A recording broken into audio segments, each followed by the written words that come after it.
আমাদের দেশে যতগুলো বড় মনের মানুষ আছে তার মধ্যে আমার মতো প্রবাসীরা সবচেয়ে বড় মনের মানুষ।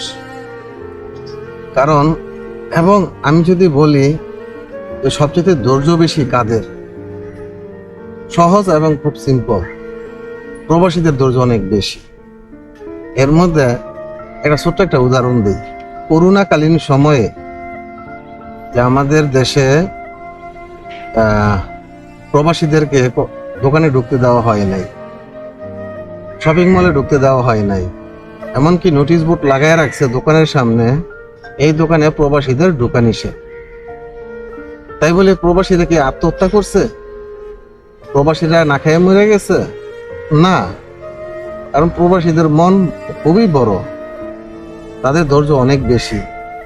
প্রবাসীরা কখনো না খায়া মরে না এবং প্রবাসীরা ধৈর্য হারাও হয় না।